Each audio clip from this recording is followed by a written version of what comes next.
Hola a todos y bienvenidos a Emprendete, un espacio para pasar un buen rato y aprender a través de historias. Es un hecho que las historias son la mejor manera de hacerlo y queremos que se diviertan y aprendan en esos tiempos muertos como el tráfico, cuando hacen ejercicio, en salas de espera o mientras hacen de comer. Esos tiempos ya no son perdidos, son para que los disfrutemos juntos. Síguenos en nuestras redes sociales para estar conectados con todo nuestro contenido. En Facebook aparecemos como Somos Emprendete, en Instagram aparecemos como somos.emprendete y en LinkedIn también aparecemos como Somos Emprendete.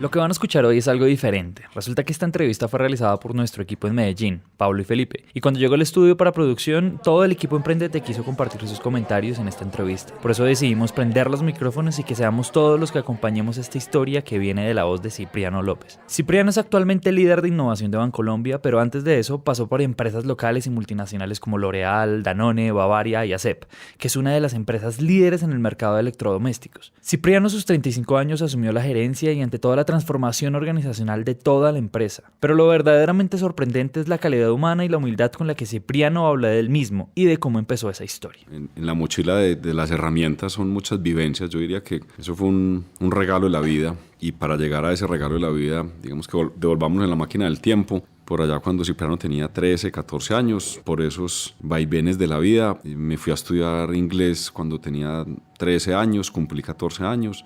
9 meses me fui para Denver, Colorado, y ahí empezó Cipriano a templar el cuero. Me trataron súper bien, me contemplaron mucho. Además, que creo que aprendí un poquito de inglés, todavía tengo mucho por aprender, pero fue un momento de mi vida que yo creo que marca un poco la tenacidad del carácter de Cipriano. Después termino mi colegio y en el Colegio San Ignacio, donde recibo una formación obviamente pues muy fuerte en el tema de valores y una formación académica también muy, muy interesante. Estudio ingeniería mecánica en la Bolivariana. He sido un apasionado por el deporte, he sido un apasionado por las montañas, y con un grupo de amigos hacíamos montañismo. Yo creo que ahí también hay otro elemento donde en la montaña uno desarrolla pues, primero sentido de supervivencia, dos, tenacidad, uno no se rinde fácilmente, el umbral de la frustración es gigante, obviamente mucho esfuerzo físico, pero hay un momento en el que ya no es lo físico sino lo mental.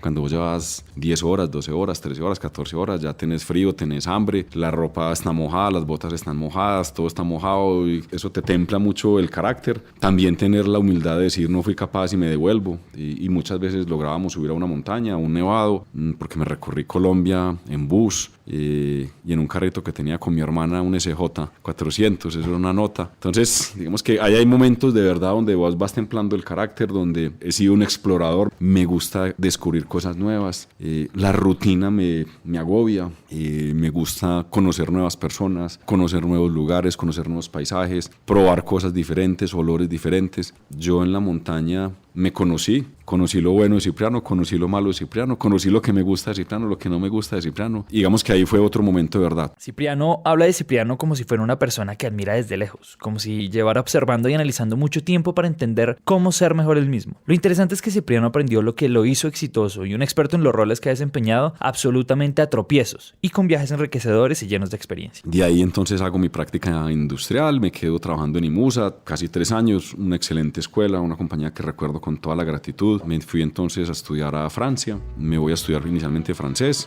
también nuevamente salirse un poco de la zona de confort, llegar a otra ciudad totalmente distinta. Vivo en Burdeos más o menos casi un año y termino ahí mi MBA y me voy a trabajar a Danone. También llegar a literalmente competir con el mundo, con profesionales súper calificados. Digamos que lo que me ofrecieron era una práctica por 4 meses y me dijeron, pues sí, usted ya había trabajado, es profesional, tiene un MBA, le podemos ofrecer una práctica. Entonces tener la humildad de decir, listo, vuelvo y empiezo, y me gano un espacio. Entonces literalmente es una organización y una cultura que me tiró a la piscina. Esa era la cultura de Danone, te tiran a la piscina, el agua está fría pero no te dejan ahogar, no traga agüita, y a veces le devuelve la agüita por la nariz. Entonces, y es una cultura de mucha formación, es una cultura obviamente de mucha exigencia, pero donde las personas trabajan felices. Para los que no saben, Danone es una multinacional agroalimentaria que trabaja en más de 120 territorios, que además generó ventas por 2.349 millones de euros en el 2018, y la mitad fueron en países emergentes.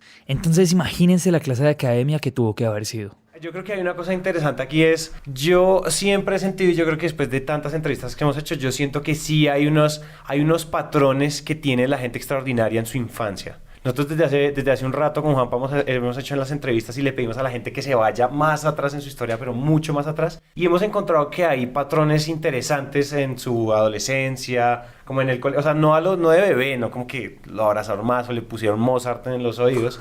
Pero sí creo que hay como más, así que hay unos patrones interesantes. ¿Qué pasa con esa gente? O sea, usualmente nuestros papás, yo creo que los millennials viejitos, o sea, nosotros incluso, somos como cazadores de experiencias que nos curtan, que nos ayuden a ser más grandes. En cambio, hoy yo siento que las generaciones que están viniendo son generaciones son generaciones de sótano, son generaciones de escritorio, que lo que prefieren estar enfrente de una pantalla que salir a escalar. O sea, probablemente el hobby de un centennial, muy pocos centennials tienen de hobby escalar. Muchos sí tienen de hobby los esports, no sé, otro tipo de cosas. O sea, hay o no patrones de la gente extraordinaria y de la gente sobresaliente en su infancia y en su adolescencia. Y el segundo es, bueno, ¿y qué pasa? O sea, si lo que nos hace exitosos son esas experiencias que nos van curtiendo, esos momentos de verdad que dice Cipriano desde el comienzo, ¿qué pasa con todas esas generaciones que van a venir que sus momentos de verdad son frente a un iPad o probablemente no hay tantos momentos, o sea, no se exponen a esos momentos de verdad? Yo creo algo y es, yo no sabría decir cuál es el patrón, digámoslo así, cuando trato de identificarlo, pero sí creo que entre más experiencias vives y a mayor cantidad de experiencias estás expuesto, hay más probabilidades de que tengas nuevas habilidades o nuevas formas de ver la vida o nuevas formas de entender o de hacer, no sé, cierto tipo de conexiones, porque yo creo que, por ejemplo, sin importar si te va bien o mal, sin importar si vas a Estados Unidos o vas a un país, no sé, te vas a un voluntariado en África, viajar abre la mente, viajar te comienza a cuestionar muchas cosas que dabas por sentado y que tampoco es tu culpa darlo por sentado, porque pues simplemente creciste en ese entorno hasta que llegas a otro entorno en donde esas cosas ya no son como lo que todo el mundo considera que está bien. Y creo que si pudiera decir un patrón, creo que es la curiosidad. Probablemente las generaciones que vienen, pues va a haber gente destacada, va a haber gente no destacada, pero creo que la diferencia es, si hoy igual hay un niño en un garaje, pero no sé, no está viendo X canal de televisión, sino es un niño que tiene mucha curiosidad de cómo puede armar un robot, creo que ese niño hay grandes posibilidades que en un futuro igual sea una persona destacada o un niño que tiene un futuro con un aporte muy bacano, pero entonces creo que todo parte desde la curiosidad. Para mí la curiosidad es un factor muy clave en lo que sea que tú estás haciendo, y más aún si eres niño, entre más curioso seas, pues más cosas probablemente vas a buscar vivir y buscar experimentar. Yo quería decir que ahí quizá lo interesante es cómo va a mutar la experiencia, porque el tema es diferente uno montar patineta y rasparse y caerse y aprender desde el cuerpo y desde todas esas pequeñas cosas y esas pequeñas vivencias a aprender a montar tabla quizá virtualmente. Es decir, claro, la curiosidad es un factor determinante, pero cómo esa experiencia de descubrir va a mutar en el sentido en que hoy nos raspamos, nos caemos, lloramos, sufrimos y muy posiblemente en un sótano vamos a tener una intimidad extraña y de absoluta quietud. Yo la verdad no lo subestimaría, porque creo que es la misma subestimación que pueden hacer, no sé, una generación antes que nosotros sobre qué tan fuerte puede ser una relación que hoy no se manda cartas escritas y se manda mensajes en WhatsApp. O sea, creo que lo que pasa es que nuestra generación todavía de pronto no dimensiona, no sé, qué tan difícil es hacer algo virtualmente. Yo, por ejemplo, nunca he jugado como mucho un juego para entender qué complejidad tiene. Pero creo que simplemente el hecho de yo considero que no es como que en esta generación sí va a pasar y en la otra no va a pasar, porque sería para mí el equivalente de, no, es que el amor verdadero estaba en las cartas escritas, en papel y la letra propia y todo, pero amor verdadero no es detrás de un mensaje de WhatsApp a su novio. Válido. Yo estoy con la negra, porque de hecho me conecto con varias historias que nosotros hemos contado, o muchas historias que nosotros hemos escuchado, historias que nosotros hemos contado. La historia de Juan Manuel López es la historia de un pelado que, al margen de que haya vivido en un entorno de violencia, tuvo la oportunidad de interactuar mucho con computadores, y desde chiquito él tenía unas ganas de aprender cosas nuevas. Él no sabía que estaba formando al futuro emprendedor social más grande de Colombia. Él simplemente sabía que estaba alimentando una curiosidad, y a partir de esa curiosidad le formó un mundo de cosas. Sin ir muy lejos, la historia de Bill Gates es la historia de un pelado que estuvo en un colegio donde él tuvo la posibilidad de pasar muchas más horas que las curriculares detrás de un computador, aprendiendo muchas cosas que después le permitieron desarrollar Microsoft. Y en ese sentido yo creo que si fuéramos a hablar de un patrón común que identificamos hoy en Cipriano, es esas ganas de salir a buscar cosas y de salir a desarrollar habilidades sin saber necesariamente que estoy formando al próximo CEO de Acebo, al próximo VP de Innovación de Bancolombia. Creo que no se trata de eso, creo que son pelados que desde jóvenes salen a buscar cosas, esa búsqueda forma un mundo de cosas y ellos sin querer están moldeando lo que más adelante es un ser extraordinario, un ser con la capacidad de hacer cosas extraordinarias, ya sea emprender, ya sea ser un gran CEO, o un gran líder, o un gran lo que sea. No, igual yo creo que la otra perspectiva sería ser muy nazi, o no tratar Exacto. de exponer a una persona para volverlo un sí, sería muy nazi, o sea. Pero sí creo que yo volvería a lo que dijo Juanpa, lo transformaría a lo que él dijo que sucede en Danone, que es una cultura de lanzarse al agua, uno traga agua, aún se le sale el agua por la nariz un poquito, o sea, pero no lo dejan ahogar. Pero yo creo que es eso, es como esa cultura de lanzarse al agua, y me pego a la negra en que uno se puede lanzar al agua con diferentes ecosistemas, en diferentes dinámicas sociales, en diferentes dinámicas tecnológicas más adelante. Es decir, eso no descarta que los centennials y los otros que sigan para abajo, las otras generaciones, no sé cómo se llaman, si ya existen, las que sigan para abajo, sigan teniendo momentos de lanzarse al agua, pero en unas cosas que no son para nosotros normales culturalmente. Para nosotros es normal lanzarnos al agua en trabajos, en viajes, en experiencias retadoras, en experiencias que lo adrenalínicas, en ese tipo de cosas son para nosotros la vara normal. De pronto lanzarse al agua para otra persona sea, me voy a lanzar a diseñar mi propio juego, algo así como el que decía la negra. Entonces eso sí, sigue estando en un sótano, sigo estando en esa quietud de la que habla Manu, pero estoy lanzándome al agua en otro tipo de contextos donde las variables no son nuestras mismas variables, porque es que además también tengamos en cuenta que Cipriano es un señor. Cipriano es X, o es, no sé si alcanza a ser baby boomer, es un señor que tiene 40 o 50 años.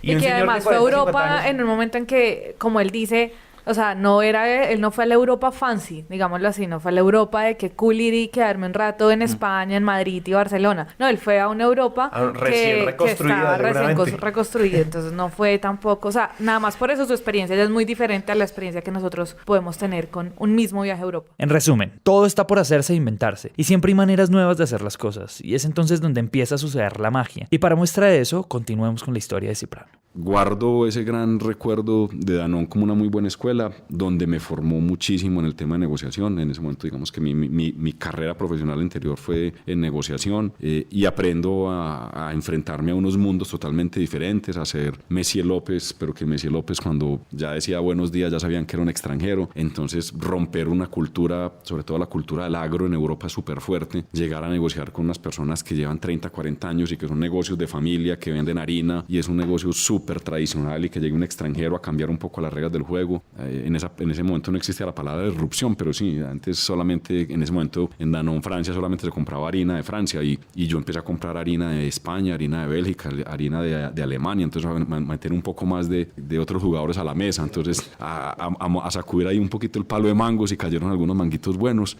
Bueno, un flashback muy, muy, muy interesante, porque además ese año fue, pues obviamente la cosecha pues la harina viene del trigo, pues hay muchas harinas, pero la harina de trigo con la que se hacen las galletas, la cosecha se recoge en el verano, y ese fue uno de los veranos más fuertes en la historia de Europa. Abanicos, sombra y mucha agua, un calor de locos que promete ser mucho peor.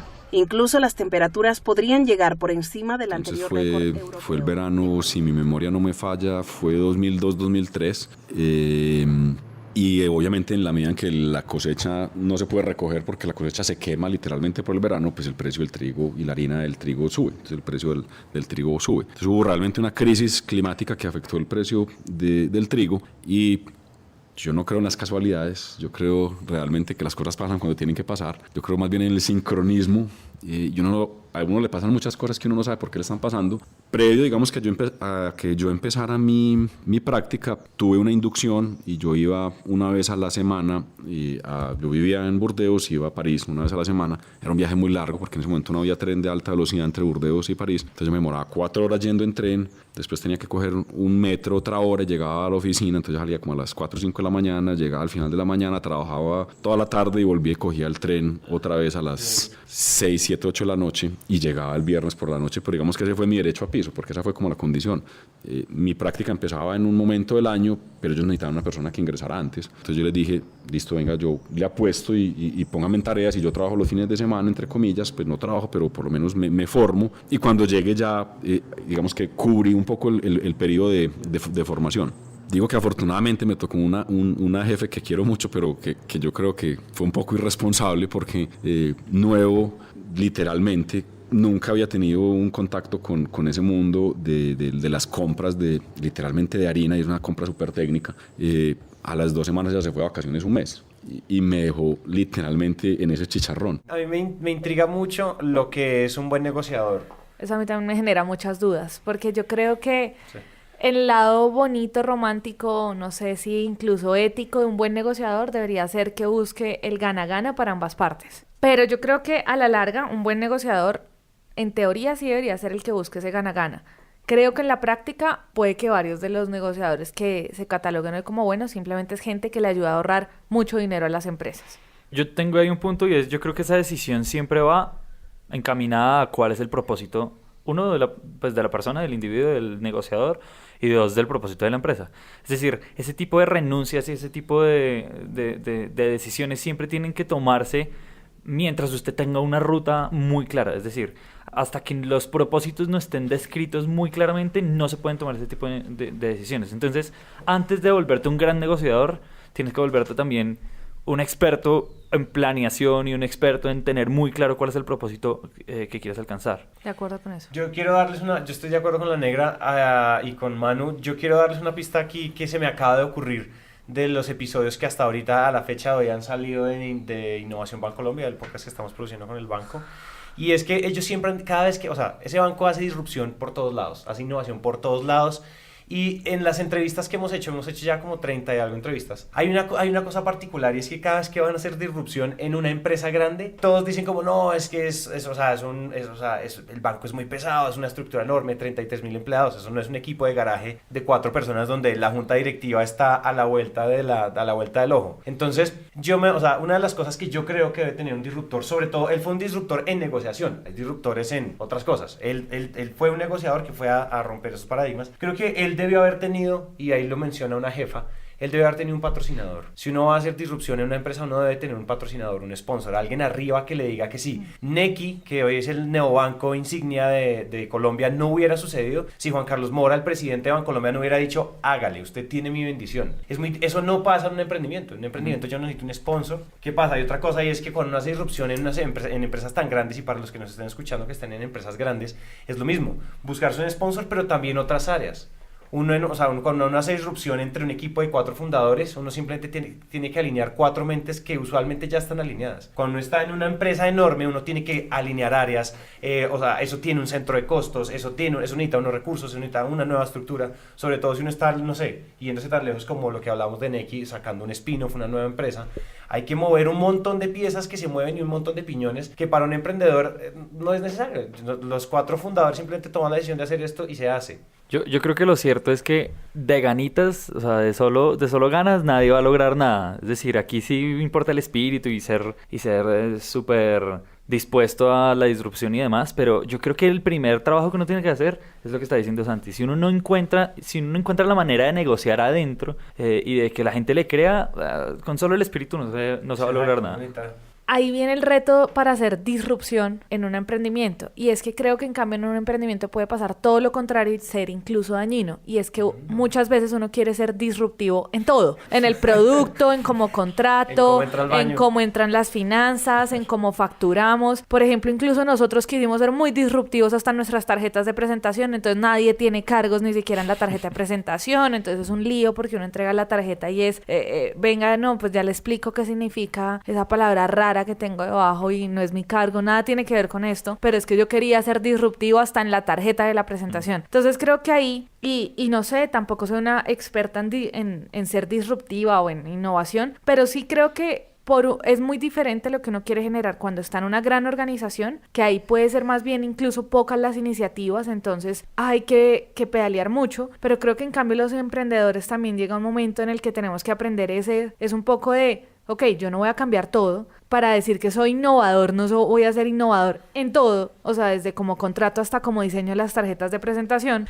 y más bien también yo siento que muchas veces, y eso sí ya es experiencia personal, hace falta dejar asentar un poquito las cosas, dejar que si mi producto no suena tan innovador, no importa, dejémoslo sentar, y una vez esté establecido, si miramos cómo lo volvemos innovador o cómo hacemos la disrupción. Porque ese afán también de los emprendedores de, es que se me ocurrió una super idea que va a transformar el mundo y no sé qué, y entonces yo desde los 23 años estoy dele y dele y dele a que quiero transformar todo lo que ya existe en el mundo y el status quo de todo, pues a la larga eso se vuelve mentira cuando vemos que igual el emprendedor le vende a grandes empresas, que el emprendedor se tiene que ajustar a estructuras de grandes empresas y cuando vemos que igual el emprendedor a la hora de contratar pues termina cayendo en cosas de las grandes empresas porque pues ahí también juega la experiencia y uno no puede ponerse a ser súper disruptivo sin tener un piso sobre cuál hacerlo. Tienes toda la razón. Miren, primero hay que aprender cómo hacer bien lo que ya está inventado, luego sí se puede dedicar a crear nuevas cosas. Y creo que es claro que tanto para crear, para innovar e incluso para negociar, ya hay muchas cosas que están inventadas y han funcionado muy bien. Por eso le preguntamos a Cipriano, que es un experto en negociación, cuáles son esos tips que le han funcionado para hacerlo bien. Entonces yo te diría que, pero primero hay que formarse muy bien, o sea, hay una técnica en la negociación donde hay una formación. Obviamente en la formación de la técnica de cómo negociar, el saber hacer de la negociación, pero hay una cosa que es técnica lo que estás comprando, entonces digamos que en paralelo me tocó aprender volando, digamos que la formación de negociación, algo había recibido yo en la universidad y en el MBA, no creo que uno sea experto en negociación nunca, siempre tendrá que aprender.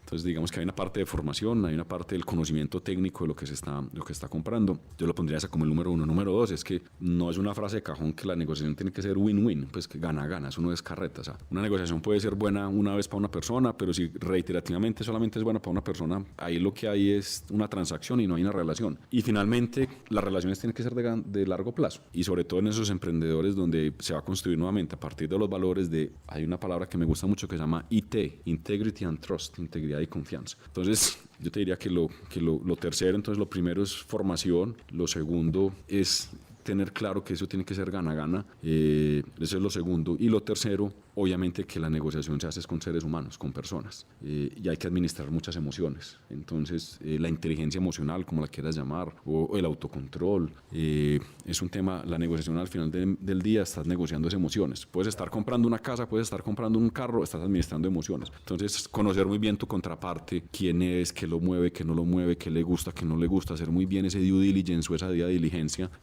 desde el lugar tan simple donde vas a negociar, cómo vas a negociar, es un buen momento para negociar, esa persona está en una buena disposición, son temas, la negociación, entonces yo te diría que el 99% es preparación y hay un 1% que es showtime y uno tiene que estar muy bien preparado y ese umbral del riesgo reducirlo al máximo y siempre habrá incertidumbre y tener, entonces pongámosle un cuarto, siempre tener el BADNA, que es la mejor alternativa para no llegar a un acuerdo, que uno siempre tenga ese plan B, hay veces uno no tiene plan B, pero tratar de construir uno ese BADNA de la negociación, de que uno tenga un plan B, si finalmente no llega a esta negociación, para que uno no tenga que entregar todo o que después se arrepienta que entregó demasiado, pues uno tener un plan B y saber cuál es ese punto de retiro. Entonces retomemos, para Cipriano los secretos son, primero, formarse técnicamente, segundo, construir una relación gana-gana, tercero, tener en cuenta que al final la negociación es entre personas, y cuarto, tener un plan B. Dicho esto, Cipriano pasó 5 inviernos más en Francia trabajando en Danone y poco a poco comenzó a sentir que había llegado el momento de una nueva experiencia, lo que hizo que Cipriano tomara la decisión de volver a Colombia, esta vez tras un reto diferente que catapultó todos esos aprendizajes. Era suficiente, tomo la decisión de regresarme a Colombia, me voy a vivir a Bogotá a trabajar en Bavaria, estoy en la transición entre Bavaria y SAP Miller, también un aprendizaje muy grande, descubrir una compañía muy, muy interesante, pero donde en algún momento, por esos momentos que pasan las organizaciones, no hice clic con la cultura organizacional, la quiero, la admiro y la respeto, pero siento que, o sentí en ese momento que no era el lugar donde yo quería crecer, teniendo muchísimos aprendizajes, y aparece ASEO en mi vida, pero yo creo que eso es un camino, y un camino que se va labrando como esa gotica que va cayendo y llegar a ser una empresa muy linda, una empresa que es querida por todos los colombianos, donde pocas empresas en el mundo hoy tienen el socio fundador que va a cumplir 100 años, en su momento pues iba a cumplir 87, 88, 90, activo y una empresa que compite todos los días con el mundo. Entonces llegar a descubrir una organización que tenía cosas muy lindas porque tenía también muchos retos. Tuve la fortuna de poder tener, digamos que una cancha cancha amplia y jugar en esa cancha amplia. Entonces hicimos muchísimas cosas, un equipo de trabajo espectacular. Uno es el equipo, finalmente uno no es nadie, literalmente, uno no es nada si no tiene un buen equipo. Las organizaciones con los número 10, digamos que yo tengo algún reto y dificultad con los número 10, porque los número 10 solitos no hacen nada, necesitan es un equipo. Uno es el equipo y el equipo es el que empaca el paracaídas de uno todos los días. Uno se tira y toma decisiones y nunca duda quién empacó el paracaídas. Obviamente toma tiempo construir un equipo, eso toma energía, toma tiempo. Lo primero es que para que haya un gran equipo de personas tiene que haber, lo principal es que los valores lo conecten a uno con ese equipo y el tema de valores es vital y hay un valor que se llama la integridad y ese es un valor, diría yo creo que es el valor universal. En la medida en que uno se conecta a través de los valores con las personas, ojalá sea bien diferente a su equipo, que piense diferente, que no estén de acuerdo, eso es súper bacano, a uno lo retan, lo obligan a crecer como profesional, como persona. Esto que acaban de escuchar puede sonar un poco cliché. Ya hemos hablado de lo importante que es conformar buenos equipos y que al final del éxito de cualquier gestión está en el talento y lo conectados que estén con el propósito cada uno de los individuos del equipo. Pero Cipriano llega a liderar un equipo de más de 3.000 personas. Ese sí que es un reto mayor. Una pausa y volvemos. Como les prometimos, vamos a usar este espacio para recomendarles otros podcasts en español que nos gustan y en esta ocasión les queremos hablar de 13%.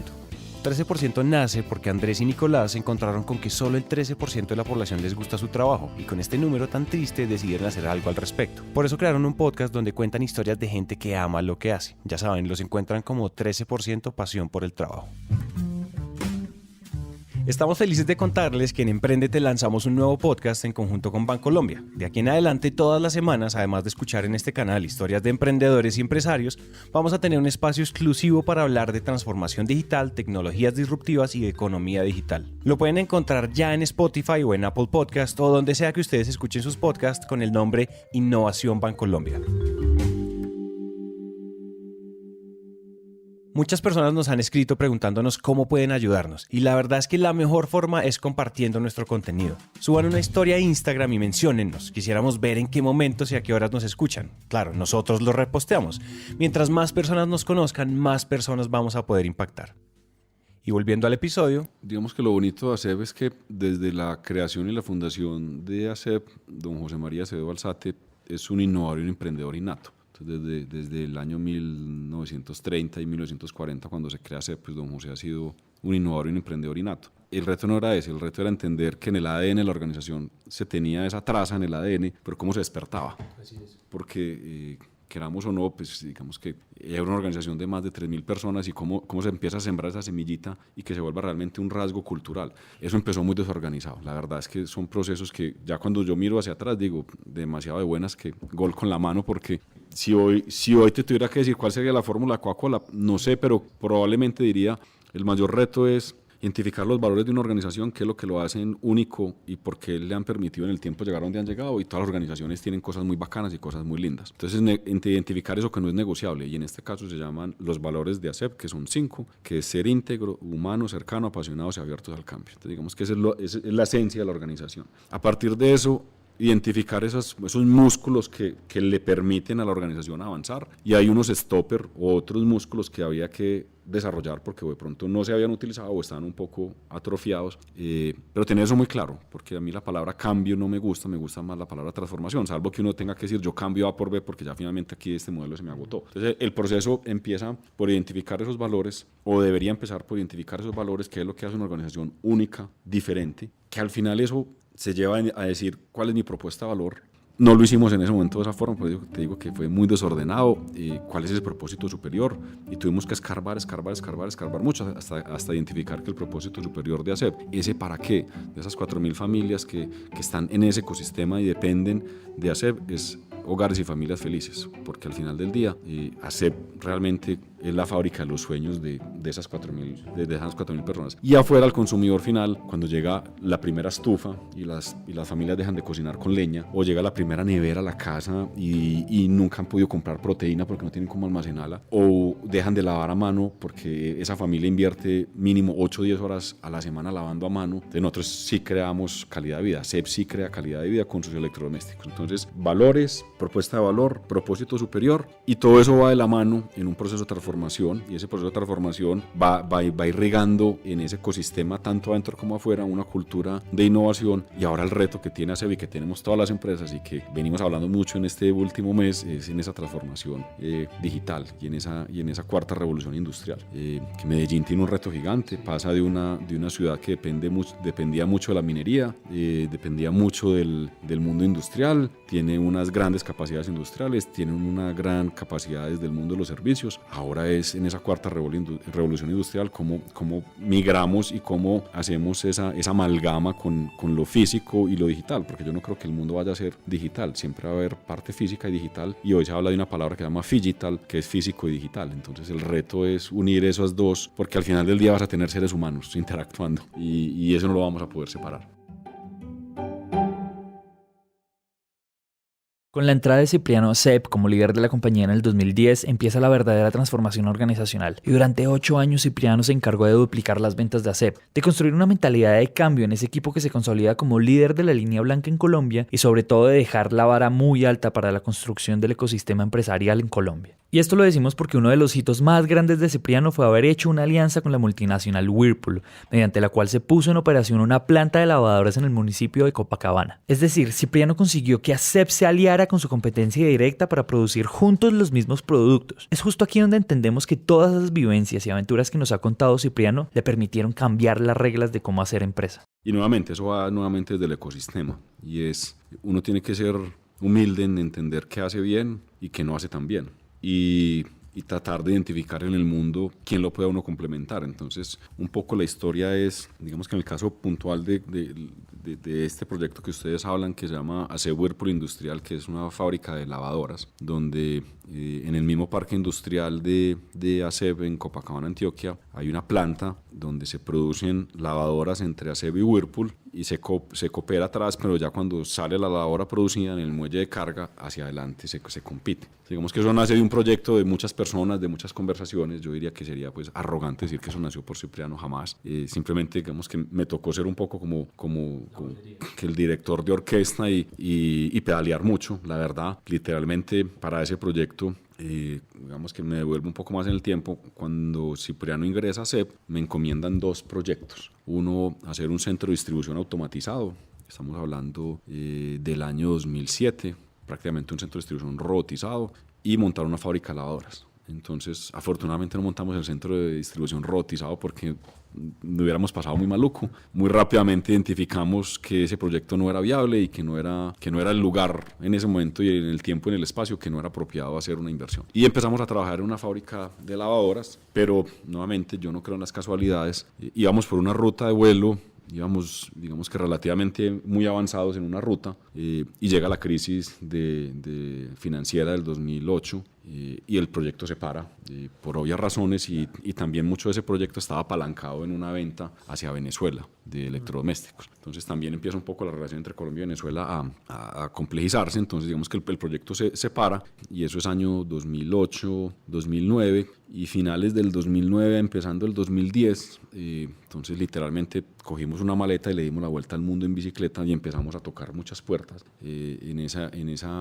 debida diligencia, identificar en el mundo quién podría ser un buen aliado, y teníamos muchas opciones. Era buscar un aliado que fabricara las lavadoras, o buscar un fabricante de máquinas y equipos, o buscar a alguien que nos vendiera la tecnología. Entonces digamos que era un mundo muy amplio. Digamos que partimos de la divergencia después a la convergencia, y estuvimos en Europa, estuvimos en Turquía, estuvimos en México, en Brasil, en Chile, en China, en Corea, buscando ese aliado. Estados Unidos. Entonces, realmente le dimos la vuelta al mundo en bicicleta, y encontramos a un aliado que se llama Whirlpool, que es el número 1 en la fabricación de lavado en el mundo, y ASEB, que es el número 1 de electrodomésticos en Colombia. Entonces, en esas conversaciones encontramos que ASEB tenía cosas que Whirlpool no tenía, y que Whirlpool tenía cosas que ASEB no tenía. Entonces, digamos que identificamos que ese 1 más 1 podría ser igual a 3, y la verdad es que ese proyecto ha sido 1 más 1 igual a 3, le ha generado valor a las 2 compañías, y es un proyecto exitoso, y yo diría que es exitoso para Colombia, es exitoso para Copacabana, el municipio de Copacabana. Gracias a ese proyecto se contrataron muchas personas del municipio de Copacabana, en una mezcla era, digamos que casi mitad y mitad entre hombres y mujeres. Entonces realmente sí ha sido un proyecto que ha generado calidad de vida a un municipio que depende en gran parte del buen desempeño de ASEP. Entonces, digamos que en esa responsabilidad social que existe con ese municipio, que don José María Acevedo, que es el dueño y fundador de ASEP, tiene una frase muy linda que dice, el municipio de Copacabana tiene una empresa y ASEP tiene un municipio. Entonces hay una simbiosis y hay una relación muy bonita porque somos tal vez el mayor empleador del municipio y un gran contribuyente a través de los impuestos en la calidad de vida del municipio. Para mí lo impresionante, que puede ser simplemente un comentario, es eso es re lindo de decir. Y yo he leído muchos libros que dicen de gente que compite y que en algunas partes colabora, en otras compite. Y eso es re difícil de hacer. Pero yo creo que aquí es más como este man es tan atrevido de desafiar incluso eso. O sea, ¿en cuántas juntas directivas a uno le aprueban que es que nos vamos a aliar con nuestra competencia, que es global, además, con el líder exacto, del mundo? Nos vamos a aliar con el que normalmente en las juntas directivas decimos que estamos tratando de acabar o estamos tratando de sobrevivir o lo que sea. Pues es que Para eso, mí lo duro... eso justamente a mí, más que entender cómo se hace la competencia y todo eso, a mí me parece que es la forma en que se están haciendo los nuevos negocios del mundo.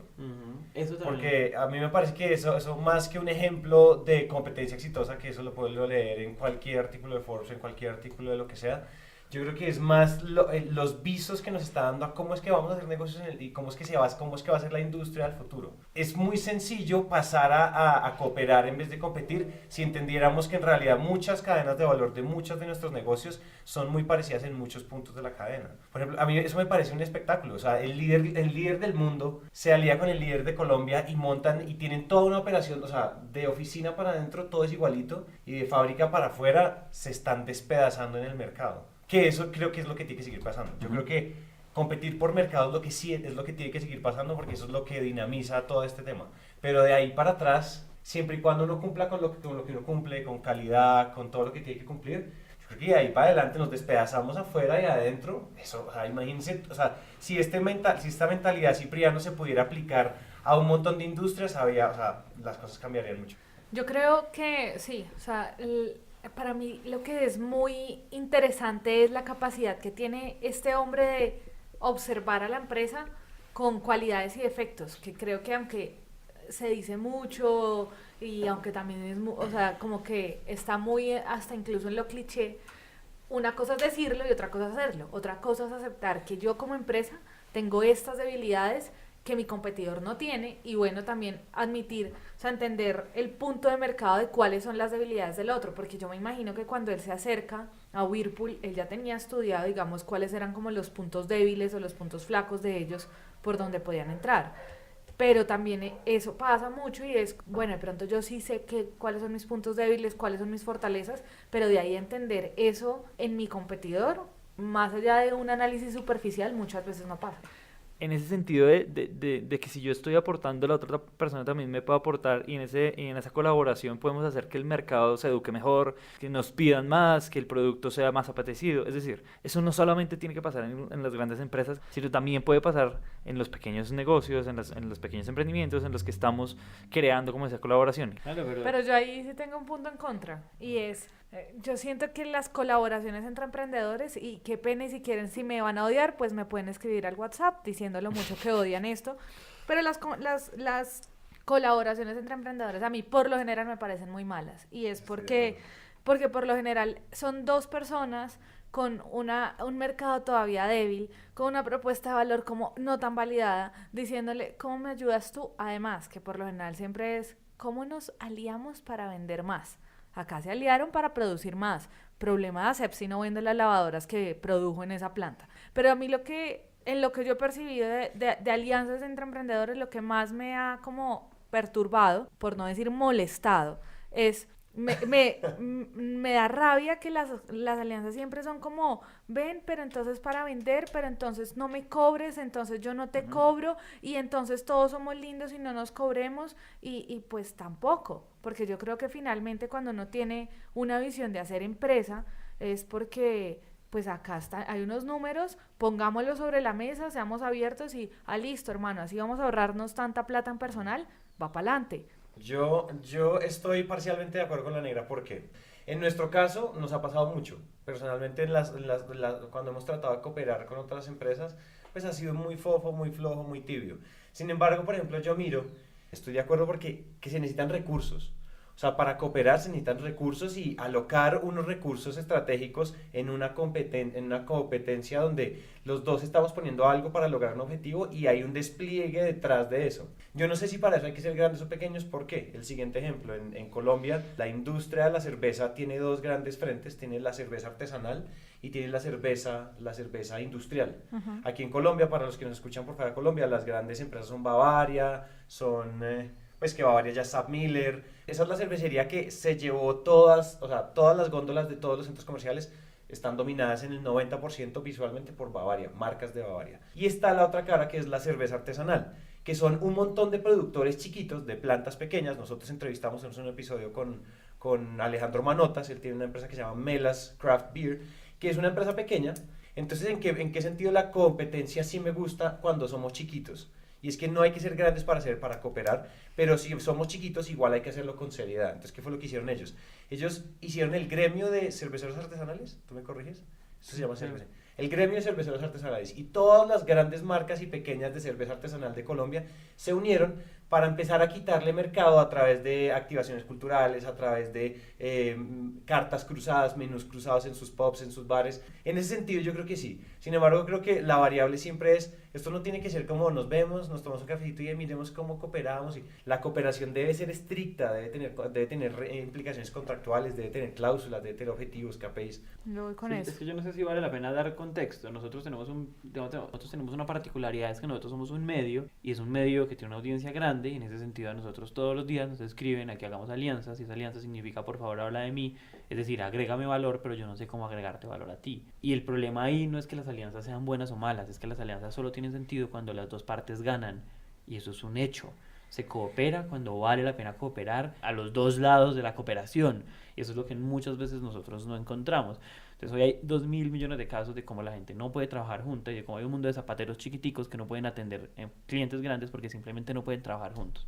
Entonces yo siento que la cooperación, o sea, hay una invitación clarísima a cooperar a todo nivel, chiquitos, grandes y medianos, porque los grandes se cuidan entre los grandes y los chiquitos entre los chiquitos y los medianos con los grandes también, porque hoy también hay cooperación, startups con empresas, o sea, con grandes corporaciones con grandes corporaciones, etcétera, etcétera, y ahí es donde conecto con lo primero que estaba diciendo Santi. Cuando nosotros empezamos a ver cómo va el mundo cada vez es menos hermético y es más colaborativo, porque vía esas colaboraciones es que ocurren cosas, e incluso vía esas colaboraciones es que se abren oportunidades para que se metan terceros. Conclusión, esto sigue siendo cuestión de negociación. Es decir, mientras no haya una relación gana y gana, no pierdan el tiempo en ideas de alianzas bonitas con propósitos bonitos. Nada de eso. Para conseguirlo necesitan reglas claras de cómo ganan las dos partes e incluso de cómo salimos a competir al frente juntos. Y pues si Cipriano se hizo un competidor a pulso, obviamente no podíamos quedarnos sin preguntarle cómo hizo para negociar con Whirlpool, que es su competencia directa. Eso no pudo haber sido una tarea fácil. Yo afortunadamente tengo mala memoria para las cosas malucas, entonces paso rápido la página. Yo creo que hubo varios momentos, yo no digo que malucos, sino de formación y de manejo y nuevamente administrar emociones. Al final uno negocia proyectos afuera y adentro, entonces, y muchas veces las negociaciones internas son más duras que las negociaciones externas, y uno tal vez a la familia, a los papás, a los hermanos, a la esposa, a los hijos les exige mucho más que a los terceros. Entonces eso pasa también en casa, en las organizaciones. Entonces en esas conversaciones constructivas, desde el disenso llegar al consenso, había que derrumbar muchos temores, muchos miedos, muchas creencias, muchos egos, y tomar una decisión muy valiente de decir yo cómo me asocio con mi competidor. Entonces digamos que tomó tiempo, energía, el poder tender puentes entre las partes para que hubiera una relación de integridad y confianza, y garantizarle a las partes que lo que no era negociable para uno se iba a proteger y lo que no era negociable para el otro se iba a proteger. Entonces yo te diría que desarrollar nuevamente esas habilidades de negociación, de identificar esos puntos de bloqueo en esos acuerdos, en esas conversaciones, tanto adentro como afuera, tener la humildad de decir listo, entonces venga, volvamos a revisar, y ser muy innovador, ser muy creativo, no enfrascarse y muchas veces tratar de interpretar más que en las palabras, cuál era el para qué y tener claro ese norte. Yo diría que era muy claro ese norte, y ese norte era cómo, porque no, pues no hablamos del contexto, las lavadoras en Colombia, en la industria de la línea blanca, los electrodomésticos, lo que primero se vende en Colombia, la mayor torta del mercado son neveras y la segunda torta son lavadoras. Y en ese momento, digamos que la segunda categoría más importante para SEB era lavado, pero dependía de los competidores. O había competidores que nos fabricaban la marca SEB, o teníamos que depender de unas fuentes de abastecimiento no muy confiables. Entonces digamos que no había sostenibilidad y se podía poner en riesgo el negocio. Y además era la categoría que más crecía en porcentaje cada año, porque era la que menor tenencia tenía. O sea, que de cada 100 hogares, en su momento 20 tenían lavadora, hoy ya tiene más o menos 40. Entonces, la que mayor potencial de crecimiento tenía. Y en las neveras es totalmente lo contrario. Hoy más del 80-90% de los hogares en Colombia tienen una solución de frío. Entonces, sí o sí, ASEB tenía que tener algo en lavado que no fuera dependiendo de terceros. Entonces, tener claro ese norte, no dejarse distraer, tener mucha humildad, tener mucha perseverancia, tener mucha persistencia, escuchar mucho. Yo digo algo que es muy personal, yo soy muy orejón, entonces digo que uno para eso tiene 2 orejas, para oír, y una sola boca para no hablar tanto. Entonces aprender a oír más, prepararse muy bien y vencer, digamos, que todos esos temores, y a esos temores hay que ponerles nombre y apellido, y hay que bajarlo del mundo de las emociones al mundo de lo racional. Para tratar de identificar realmente si hay riesgos, hay oportunidades, y muchas veces cuando uno ya le pone nombre y apellido a esos miedos, pues es como cuando uno está por ahí en un lugar oscuro y uno mira para atrás uno mira para atrás y prende la luz y no había nadie, era la sombra de uno. Entonces yo diría que básicamente eso, pero fueron momentos enriquecedores, de muy buenas discusiones, muy profesionales y muy constructivas, y muestra de ello es que es un negocio que hoy es exitoso para las dos partes. Confianza, integridad y relaciones gana-gana medibles fueron los ingredientes para hacer posible una negociación que en cualquier universo paralelo no hubiera ocurrido. Dicho esto, aquí empieza a acabarse la historia. Le pedimos a Cipriano que nos contara cómo hace él para mantenerse tan leal a sus principios y construir esos sentimientos sólidos en su equipo y en sus roles. Creo fielmente que todos en el mundo laboral, empresarial, emprendimiento, tenemos que ser muy cuidadosos con 3 bolitas. Y hay una bolita que es la de que yo esté bien, que Cipriano esté bien en este caso,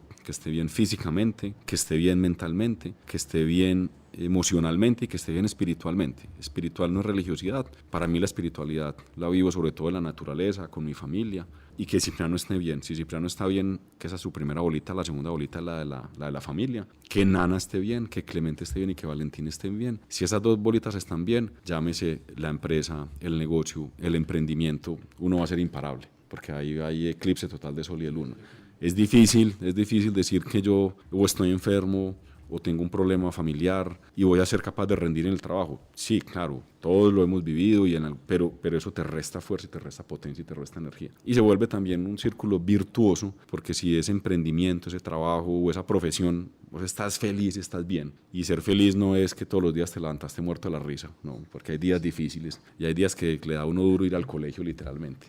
Pero si uno se siente satisfecho, se siente retado, y ese empleo, esa profesión, está uno bien, se siente uno muy productivo, su familia está bien, uno está súper bien. Entonces, todo eso para decirles que yo diría que más que un resultado es un proceso, es un caminar y un trasegar, donde uno finalmente lo que crea son relaciones de largo plazo, donde crean vínculos más allá de lo laboral, son vínculos afectivos, casi que se vuelven hermanos de sangre.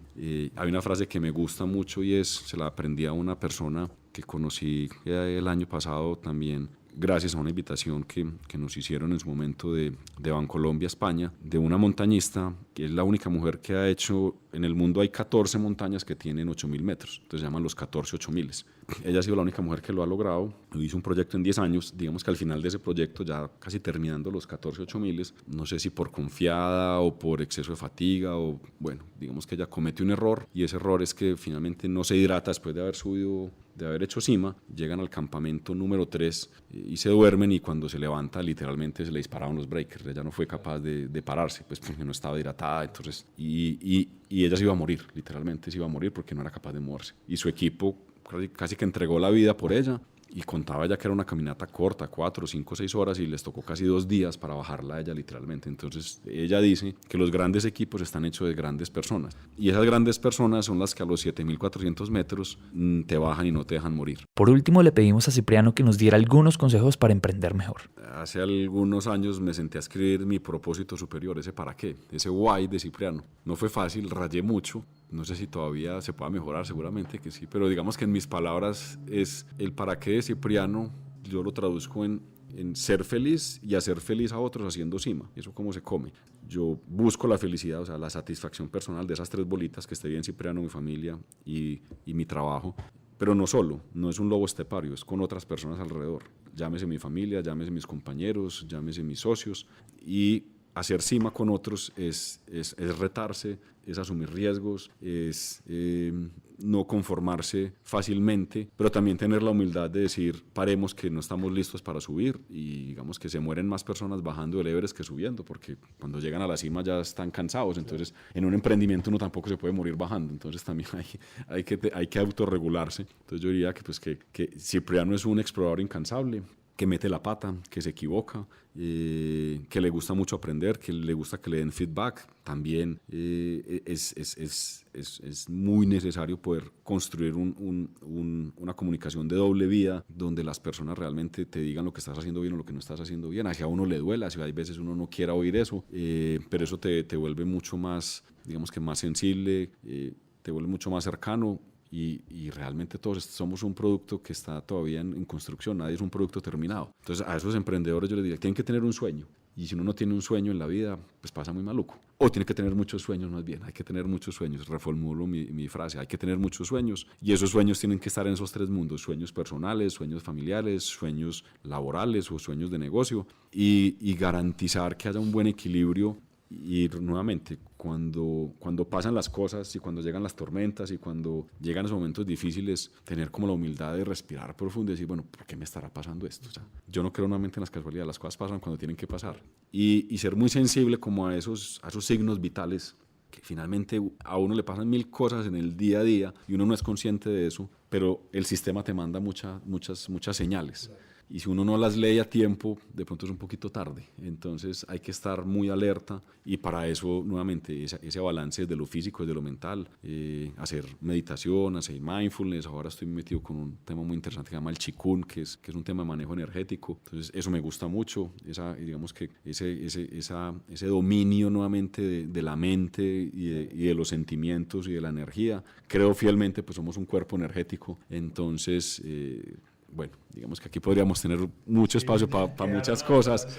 Quedamos aquí en tablas, y muchas gracias por la invitación, y espero pues humildemente que estas historias de vida, que nuevamente son iguales a las de cualquier persona, que cada uno tiene una historia linda para contar, pues de alguna forma sigamos transformando vidas, que sean motivacionales, que le permitan a otras personas seguir creciendo y construyendo en este ecosistema un país mucho más incluyente, más equitativo, más competitivo.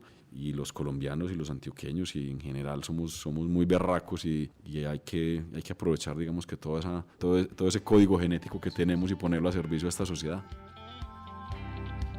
No hay mucho más que decir después de escuchar un personaje como Cipriano. Su calidad humana, su temple y las aventuras que ha recolectado con el tiempo le dan la experiencia suficiente para ser no solo un ejemplo de empresario, sino también de persona. Y debo decir algo, durante el espacio todo el equipo concluía que este es el tipo de personajes que uno quisiera cerca, como mentor o como amigo. Hasta aquí este episodio, muchas gracias a Cipriano por su tiempo y a ustedes por escucharnos. Si les gustó esta entrevista, si les sirvió para algo o solamente quieren saludar, no olviden escribirnos. Este episodio fue producido por Manuel Torres, coproducido por Santiago Cortés y Juan Pablo Ramírez. La entrevista fue hecha por Pablo Noreña y Felipe Benavides. Nuestra directora de experiencias y mercadeo es Daniela Arias, según han leído los correos que les envía todas las semanas, y nuestro equipo legal es dirigido por Nicolás Pinzón. Esto es Emprendete, muchas gracias por escuchar.